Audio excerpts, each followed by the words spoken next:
Oke, selamat pagi pemirsa dimanapun Anda berada. Selamat datang di channel kami, Rian Seong NTT Art. Pada hari ini, di konten yang pertama ini, saya sudah ditemani oleh seorang maestro seni NTT, Dr. Andus Petrus Riki Tukan. Selamat pagi Bapak, salam corona. Beliau seorang seniman, seorang komposer, seorang arranger juga. Bagi saya, beliau adalah seorang panutan. Saya biasa memanggilnya The Master karena ada banyak hal yang saya pelajari. Makanya di konten pertama ini saya ingin menggali sedikit lebih jauh atau lebih dalam tentang bagaimanakah dunia seni Bapak Petrus. Saya panggil Bapak Petrus saja. Kita tentunya tahu Bapak Petrus sudah punya karya yang sangat banyak sekali. Tidak bisa dihitung lagi, bahkan dalam beberapa diskusi Bapak Petrus sering mengatakan bahwa beliau juga sudah lupa karya-karyanya, beberapa karyanya. Tapi ada satu hal yang menarik untuk awal yang perlu saya ketahui, mungkin pemirsa juga atau teman-teman juga. Bagaimanakah kira-kira masa kecil dari Bapak Petrus? Karena dalam banyak diskusi, dalam banyak perjumpaan, perkuliahan dulu, Bapak Petrus merupakan dosen saya, pembimbing saya, tapi belum diketahui bagaimanakah masa kecil dari Bapak Petrus. Jadi di kesempatan pertama, saya minta Bapak Petrus menceritakan sedikit tentang masa kecilnya. Baik, silakan Bapak. Ya, saya dilahirkan pada 31 Januari 1947. Hari Jumat siang. Oh, Jumat siang. Ya, saya pasti hari Jumat karena mama saya pertama Jumat. Kan baru menentukan hari Jumat. Oh, Jumat. Siang hari, jam 12 siang. Oh, jam 12 siang. Masih panas. Dan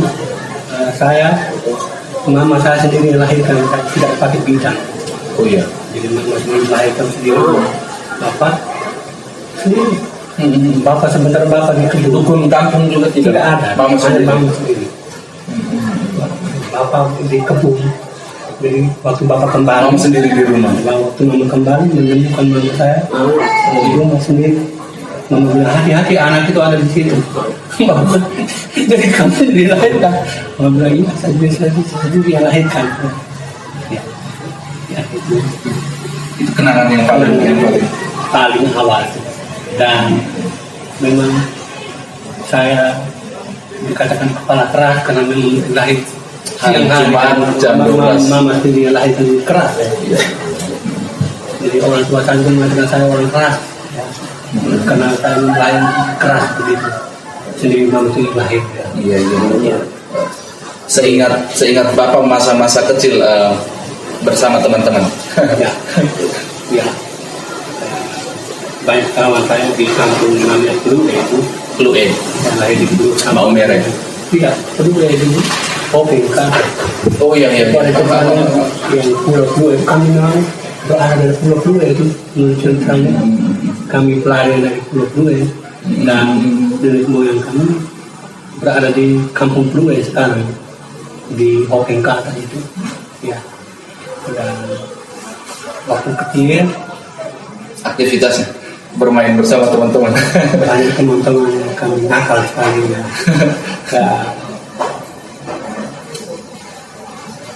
Kawan-kawan saya selalu sudah tua-tua semua ya, masih ingat saya nama-nama mereka.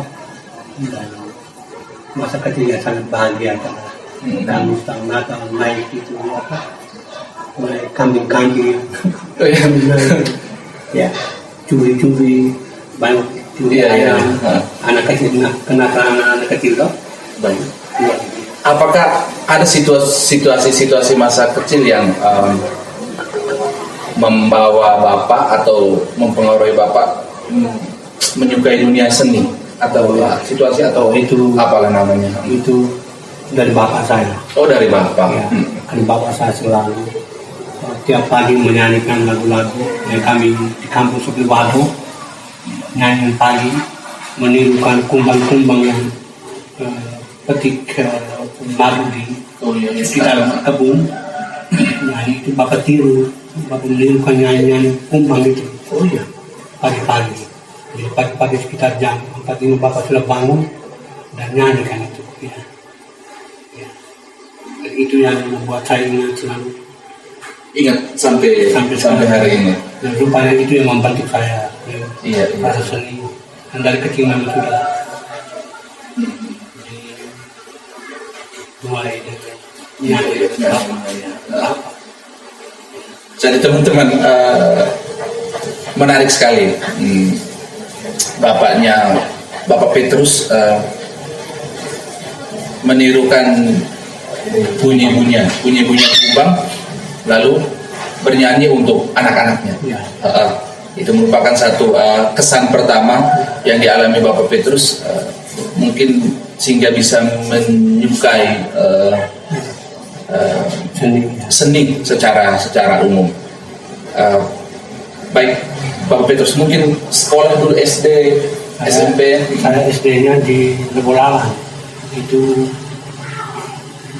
5 km dari kampung kami dulu itu. Kampung Lebolalang, satu SD. SR dulu, sekolah rakyat. SRK, sekolah rakyat. Oh iya. Kan sekarang ke SDK. SDK sekarang. Dulu SRK, sekolah rakyat Katolik. Nah, jaraknya 5 km dan Jalan kaki. jalan kaki lewat hutan-hutan. Ya. Waktu berjalan kaki sambil nyanyi sambil ini. Saya waktu saya masih kecil, saya sekolah 5 tahun.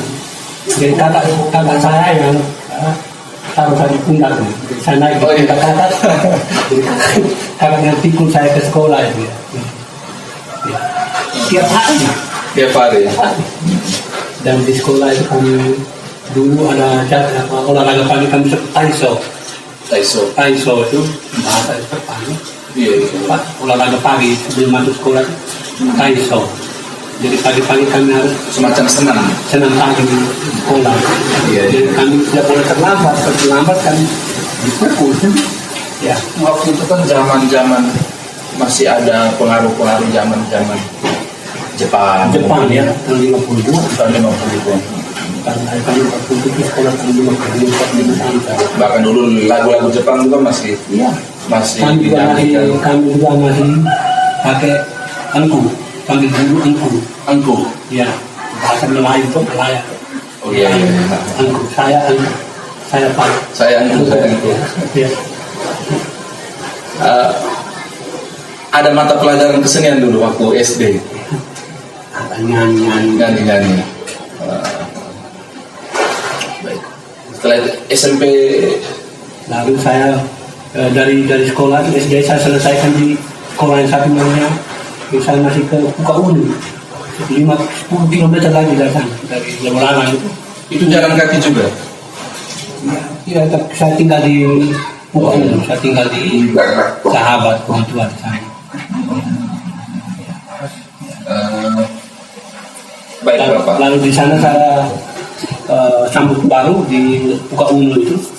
Ya, lalu saya pindah ke Bolu, dekat Kopeng, yang Bulu namanya. Iya. Di situ saya selesaikan tahun 59 saya selesaikan SD, SR. Tahun 60 saya masuk ke Pangkrasio lalu juga. Jadi saya menyelesaikan sekolah dasar saya di Riang Bulu. Iya. Itu kami pindah dari Blue pindah ke Sukutukan dekat Kopeng. Iya. Itu jaraknya 1 kilo dari Kopeng dari Sukutukan ke Riang Bulu. Ya. Setelah pendidikan dasar ke SMP, Setelah itu melanjutkan ke Seminari hoki. seminari. Ya. Tahun 64, 1964. Saya Seminari hoki. seminari hoki. Masuk kelas gabung. Iya, iya. Kelas gabung. Gabung bawah. KPB mungkin namanya sekarang. Setelah kelas gabung baru kelas 4. Jadi kelas gabung kelas 4, 5, 6, 7. 5 tahun satu seminari hoki baru masuk kelas 6. Di Dadalero berapa tahun? 10 tahun kan? 10 tahun. Dari 68 sampai 78 saya pernah habisnya tapi saya berhenti di situ. Ketika teman-teman kalau kekal dan diatur saya tarik Berhenti. Mengundurkan diri Bapak. pindah ke isi Jogja. Berarti berhenti di Dadalero, langsung lanjut kuliah. 78 sebelum saya habis 78. Berhenti pas sebelum taris. Sebelum habis sedikit waktu sebelum habis orang di kampung sudah siap, Iya, iya, iya. sudah ada panitia sudah siap. Saya Apakah memang ada yang saya dengar kisahnya Bapak dulu di seminari itu Bapak sudah membuat lagu, memkomposisi lagu banyak dari seminari kecilnya. dari seminari kelas bawah memang.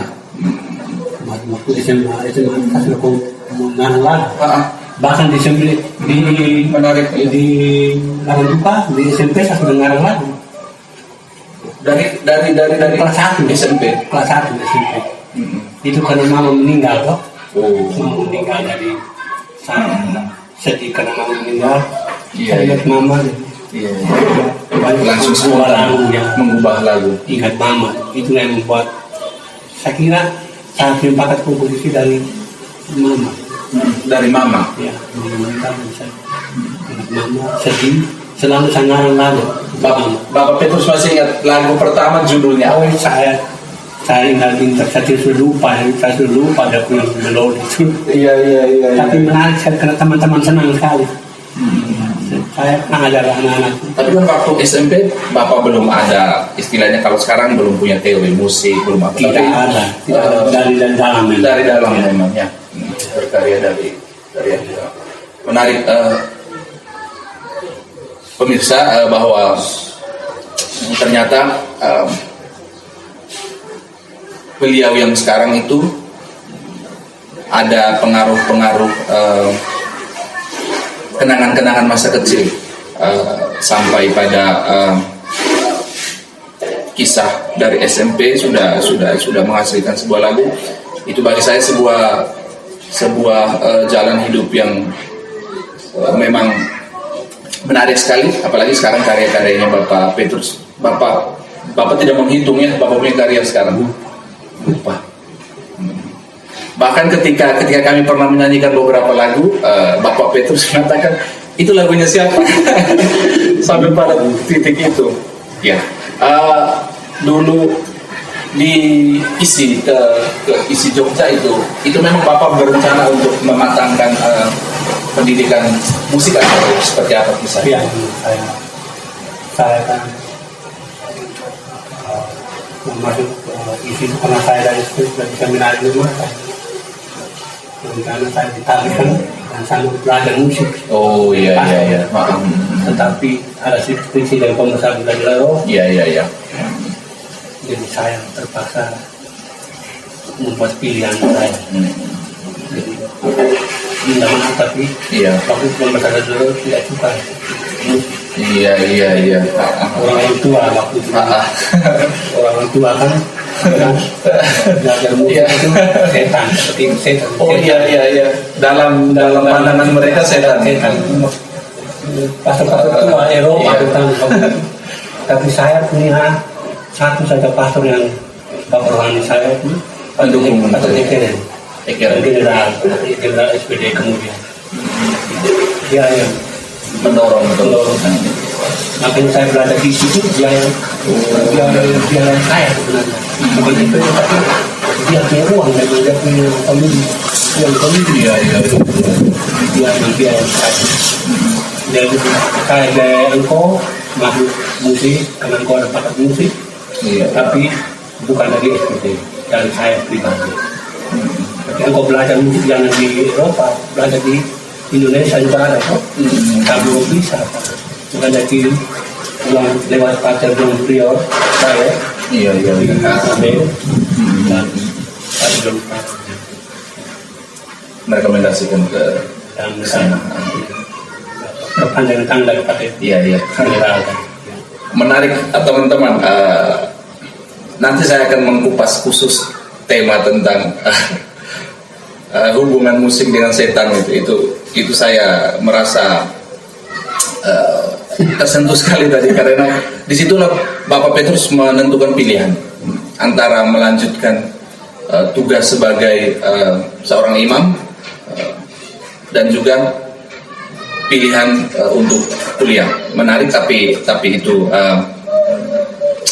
nanti ada waktu khusus untuk kita membahas itu. Baik Bapak, selama dulu di isi Yogyakarta, bagaimana Bapak punya kisah di sana? Saya masuk ke isi pada tahun 1979. Iya. Dan saya kan 6 tahun kemudian di 1979. Menarik sekali di sini. Saya belajar. Saya yang paling tua di kelas itu. Oh iya. Adik-adik teman kelas itu ada adik kecil semua. Iya. Saya kan dari Banten. Iya. Ada anak-anak kecil. Langsung. Mereka kecil-kecil semua jadi. mereka selalu ikut saya beri contoh. Oh iya. Mereka selalu. Di situ kan Bapak sudah punya karya. Iya. Bagaimana dengan adik-adik mereka? Mereka sempat belajar juga dia. Selalu saya membimbing mereka anggap saya paling tua toh. Iya. Jadi, bahkan mereka panggil saya pastor lagi. Oh iya. Mereka panggil saya bohong. Iya. Dan memang dari situ kelihatan sekali bahwa saya agak beda dengan mereka kan saya pakai mereka kan. Oh iya. Institut yang memberikan agak Bebas saja. bebas ya. Katanya seadanya. Bapak mungkin masih terpengaruh sedikit dengan dari seminari. Iya. Lain sekali. Saya dengan Paterdan. Paterdan begitu. Ada kelas saya Paterdan. Kami juga sangat berbeda di isi. Ya. Orang-orang dosen-dosen kami kan dua orang Polres ini hebat kan. Semua orang masih seperti ini mereka juga. Oh iya.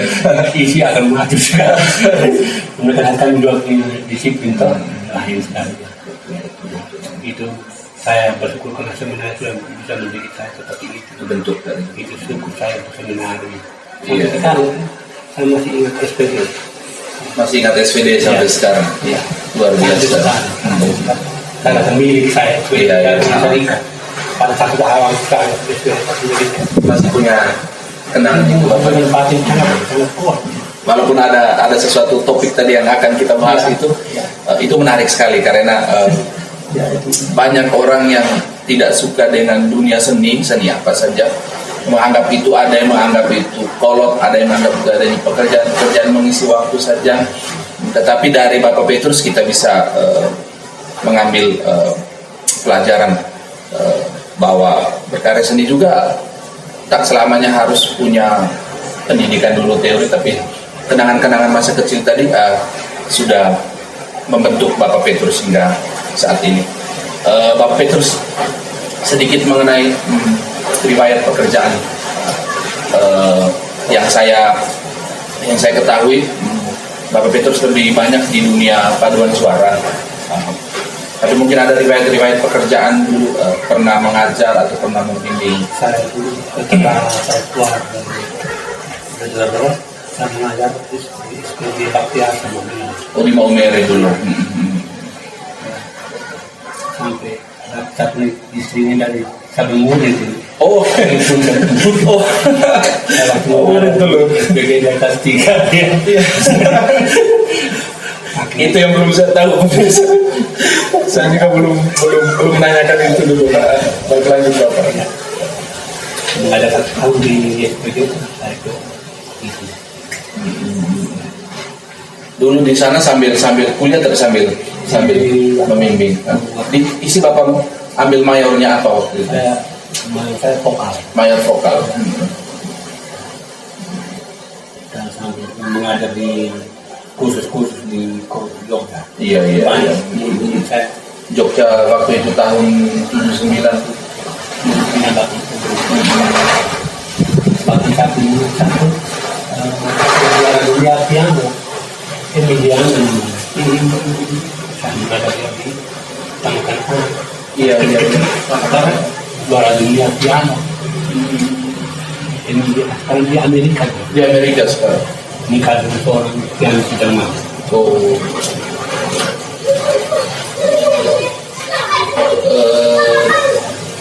Saat-saat itu dulu Bapak di sana, bagaimana? Apakah ada pengaruh kan kita tahu budaya Jawa kental sekali.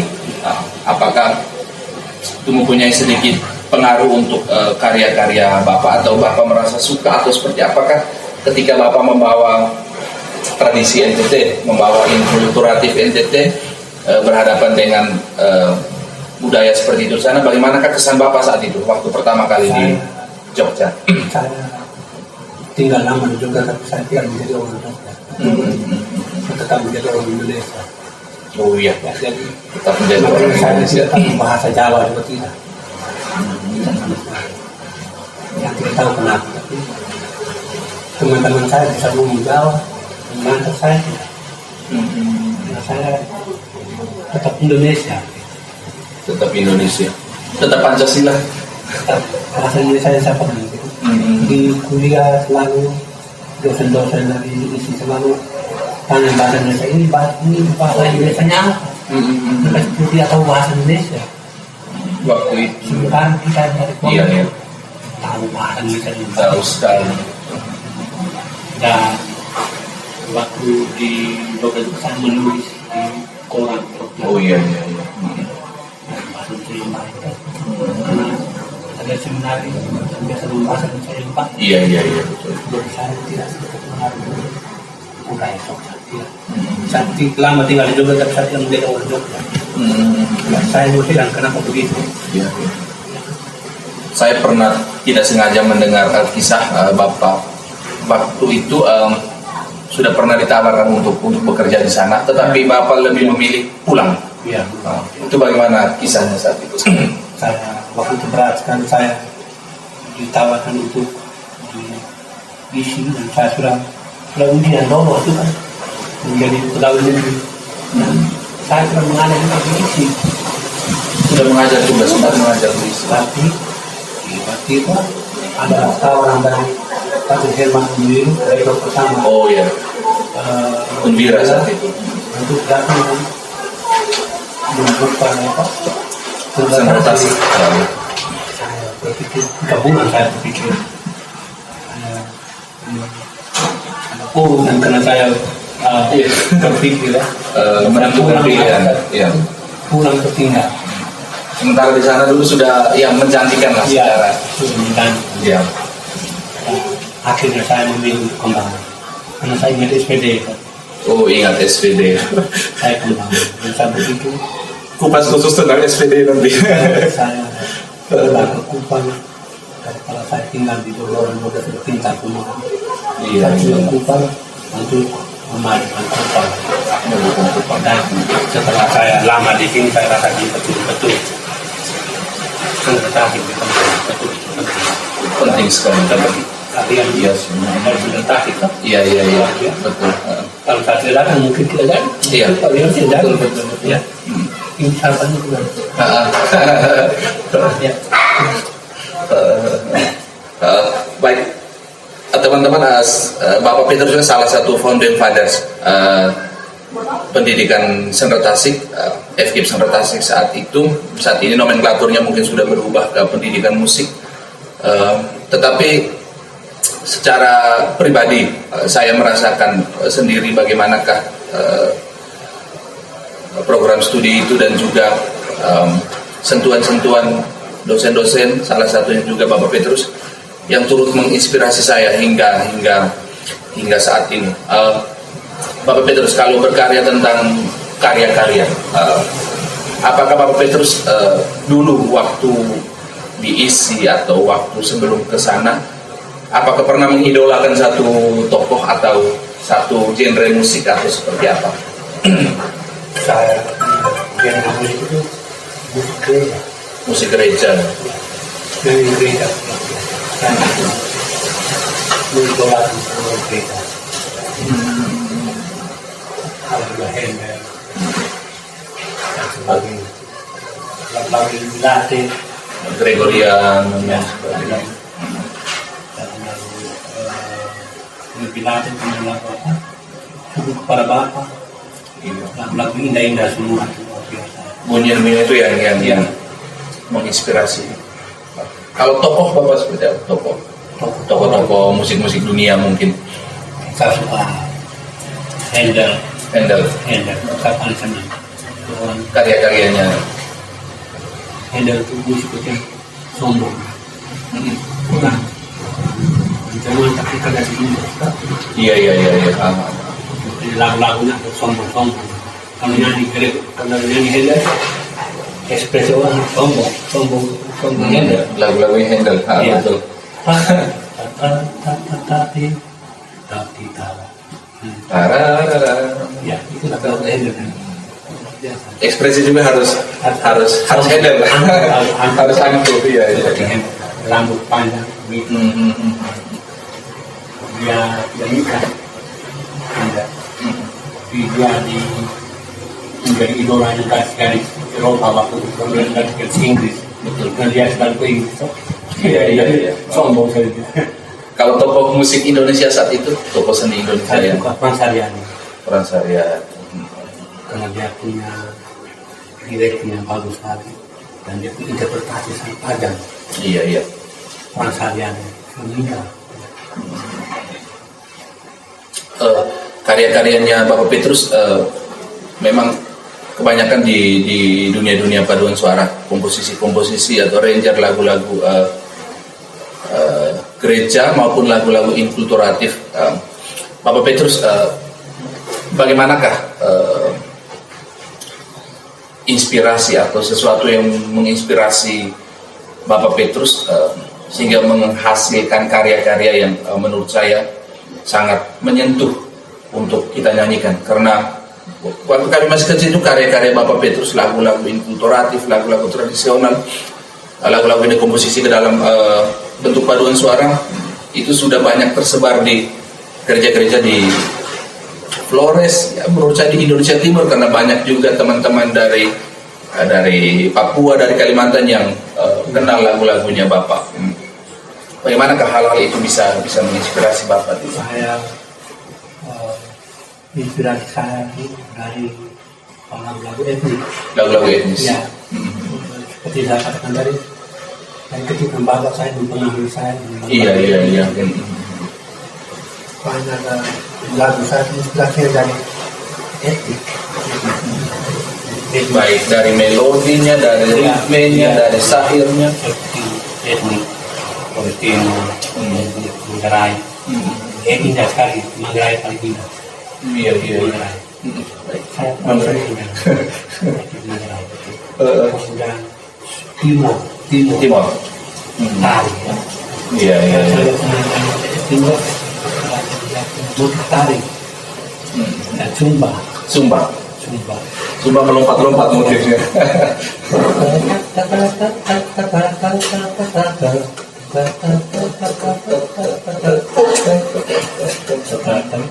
Sumba. Kemudian Dio. Bisa Dodamore. Iya. Bisa Mambere.